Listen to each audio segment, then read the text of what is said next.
से अच्छा स्ट्राइक उम्मीद करता हूँ फिट होंगे, बेहतरीन होंगे, अपनी लाइफ अच्छे एंजॉय करेंगे। हम तीनों की तरह देवों के देव महादेव एपिसोड 160 सेकंड पार्ट है। लाइक शेयर सब्सक्राइब कर दें। स्ट्रेट चलते हैं वीडियो की तरफ।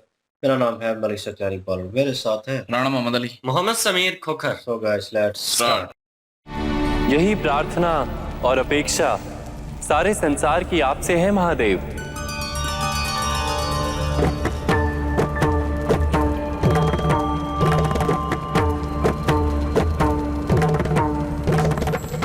इस संसार का हित आपके और देवी पार्वती के मिलन में निहित है। हम ही वो सती है जिसके दुख से आप क्रोधित होकर हमारे पिता प्रजापति दक्ष के जीवन को खंड खंड कर दिया। हम वही सती है जिसके लिए आपने ये जग त्याग दिया महादेव, और आज वही सती पार्वती के रूप में आपके सामने खड़ी है।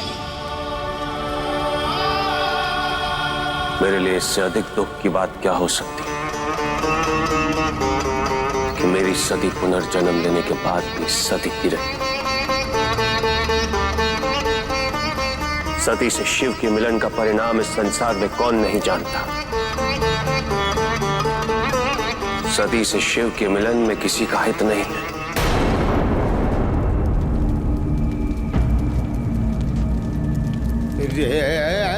न मेरा न आदि शक्ति का, न इस संसार का।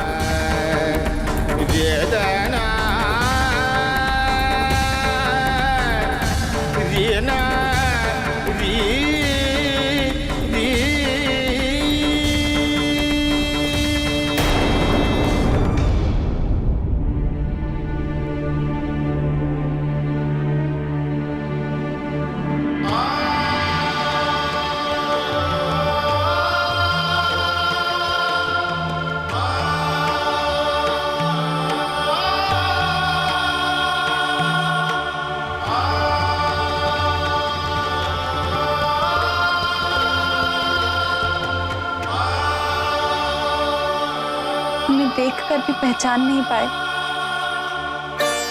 हमारा तिरस्कार कर दिया, तो अब प्रतिमा के रूप में हमारे सामने क्यों आए हैं महादेव? इसे हमने मंगवाया है पुत्री।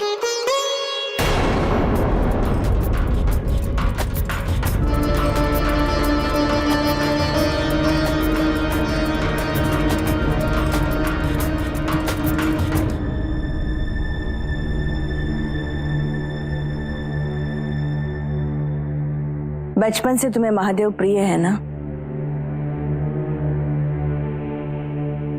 जानती हो क्यों? क्योंकि बचपन से तुम्हें ऋषि दधीची के आश्रम में शिव के लिए प्रेरित किया गया। बच्चे तो अबोध होते हैं, हित अहित कहाँ जानते हैं। मैना, आप क्या कर रहे हैं? कहने दीजिए महाराज। बचपन से पार्वती के साथ जो कुछ भी हुआ है वो उसे बताने दीजिए। जानती हो पार्वती, बचपन में तुमसे किसी ने कह दिया कि शिव तुम्हारे पति है,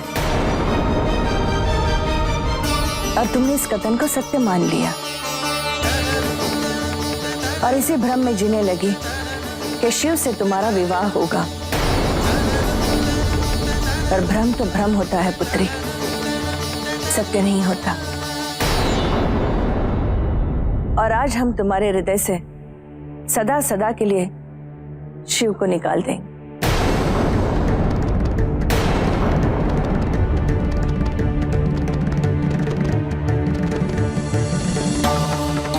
स्मरण है ना तुम्हें कि तुमने हमें वचन दिया है? हमें स्मरण है माँ, हम आपकी हर बात मानेंगे। तो फिर इस शिवलिंग को उठाओ और महल के बाहर रख दो।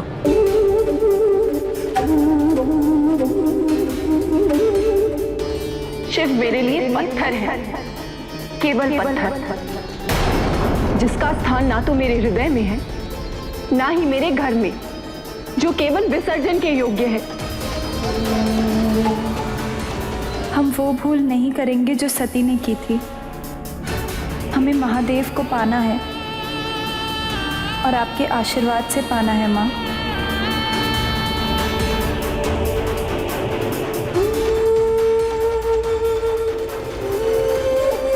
तुमने सुना नहीं पुत्री हमने क्या कहा?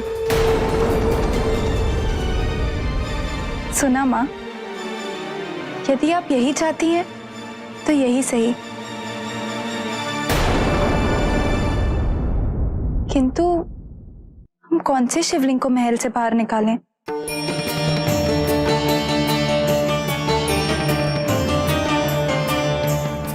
कौन सा? क्या अर्थ है इसका? तुम्हारे सामने एक ही तो शिवलिंग है। परंतु हमें तो चारों ओर शिवलिंग दिखाई दे रहे हैं। देखिए ना माँ, कहाँ नहीं है शिवलिंग? चारों ओर शिवलिंग है।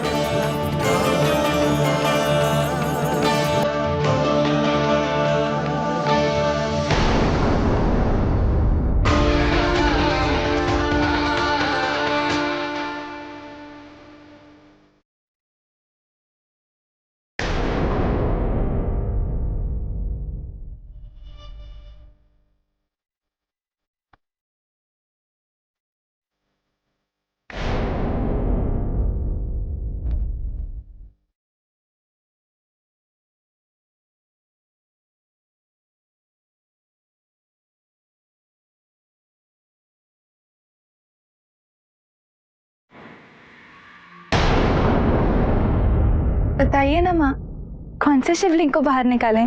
रहने दो, शिवलिंग को बाहर ले जाने की कोई आवश्यकता नहीं है।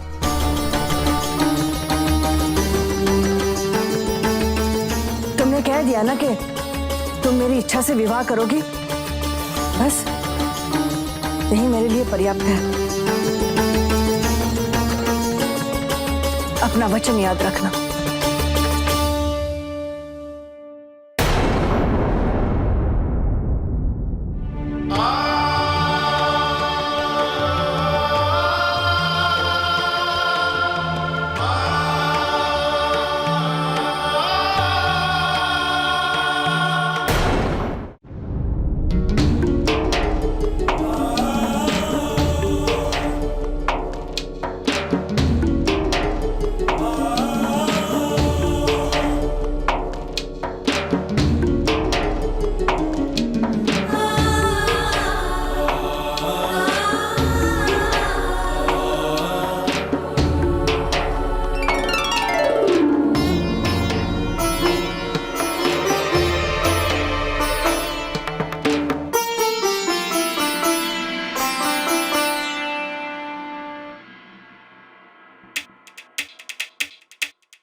डंक मार दिया ना, कह रही थी ना बिच्छू है, उसका स्वभाव है डंक मारना। क्यों पानी में से बाहर निकाला उसे?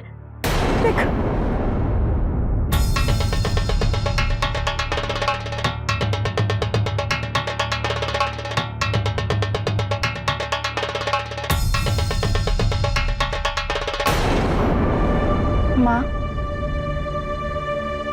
पशु होकर अपने डंक मारने का स्वभाव नहीं छोड़ सकता,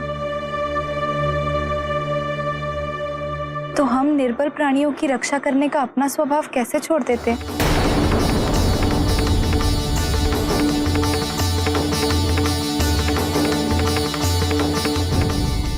ये बिल्कुल। और उनकी माता वही किरदार अपना प्रॉपर अदा कर रही हैं, और इस बार उन्होंने थोड़ा और आगे जाने की कोशिश, क्योंकि वचन तो ले चुकी हैं, तो शिवलिंग को वहाँ पे स्थापित करवाया। और जब वो आई तो उन्हें कहा कि तुमसे ये कार्य करवाना है कि इस शिवलिंग को अपने महल से बाहर जाके रख दो। तो पार्वती जी जो है वो परेशान थी इस चीज़ को लेकर पहले, लेकिन यह है कि वो पास जो है वो जानती हैं, और अभी उन्हें स्मरण है कि वो आदि शक्ति हैं। तो उन्होंने वही चीज़ जो अपना पास था सती जी का वो याद किया, और वो याद करते हुए उन्हें पता चला कि किस तरह वो विसर्जन करने जा रही थी शिवलिंग का। तो इस बार वो मुस्कुराई और उन्होंने कहा ठीक है। तो उन्होंने अपनी शक्ति जो है वो यूज़ की, और उसके थ्रू अपनी माता जो है मैनावती उनको कंफ्यूज कर दिया। उन्होंने पूछा कि हाँ कौन सा माते, कौन सा है शिवलिंग जिसको बाहर रखना है? तो उन्होंने कहा क्या मतलब? उन्होंने कहा यहाँ पे तो हर तरफ वही है, और कौन से हैं? लेकिन ये चीज़ जो है ये सिर्फ मीनावती जी जो है उनको नज़र आ रही थी, और हेम नरेश वहाँ पे खड़े थे, लेकिन वो इनकी तरफ देख रहे थे और परेशान थे इनको कंफ्यूज देखकर अपनी पत्नी को, कि वो कंफ्यूज क्यों है और क्या बात कर रही है, और पहले कह रही थी रख दो, अब कह रही है नहीं रख दो। वो इसी कंफ्यूजन में थे, लेकिन मीनावती जी को वो जो है वो हर तरफ नज़र आ रहे थे, क्योंकि पार्वती जी जो उन्हें जो दिखाना चाह रही थी वो देख रही थी। तो उन्होंने उन्होंने कहा रहने दे, कोई भी नहीं, मतलब वो कंफ्यूज होके वहाँ से चली गई। पार्वती जी जो है इस चीज़ के ऊपर हंस रही थी, और मेरे ख्याल में वो इस चीज़ को कंट्रोल कर लेंगी। उन्होंने वचन तो दे दिया है, लेकिन चीज़ें जो है थोड़ी चेंज अप होगी, क्योंकि सती जी जो थी वो पूरे मनुष्य मनुष्य के रूप में थी और इंसानी रूप में थी, और उन्हें स्मरण नहीं था प्रॉपर। इनको स्मरण है, और इन्होंने वो चीज़ जो है वो यूज़ की यहाँ पे, और मतलब इस मुश्किल घड़ी से वो निकल गई, वरना वही होना था जो सती जी के साथ हुआ था। उन्हें भी ये चीज़ मान्य करनी पड़ी, और उन्होंने मानी, और वो विसर्जन करने चली गई शिवलिंग का। तो यहाँ पे सिचुएशन उन्होंने कंट्रोल कर ली, और ये थोड़ा चेंज अप आया। बाकी वो स्टार्टिंग में क्या नाम है, विष्णु जी और शिव जी की वार्तालाप हो रही थी, तो उसमें बात यही ज़रूरी थी कि मेरी सती जो है मुझे मिली है, लेकिन फिर भी अभी भी वो इंसानी रूप में, वो मतलब उस लेवल पे नहीं आ सकी कि मेरे वो मिलन हो सके और वो चीज़ हो सके। और उन्हें उसी चीज़ का उन्हें कंसर्न था, इसीलिए उन्होंने स्ट्रेट अवे वहाँ पे भी उनको पहचानने से इनकार कर दिया था। हालाँकि बाहर आके उन्होंने एक्सेप्ट कर लिया था कि मैं जानता हूँ उन्हें, वो कौन है। वो नंदी महाराज थे मेरे ख़्याल उनके सामने कर रहे थे, और मेरे में ब्रह्मा जी और विष्णु जी भी खड़े थे वहाँ पे। उन्होंने बाहर आके ये चीज़ एक्सेप्ट की, लेकिन पार्वती जी के सामने नहीं की थी उस वक़्त।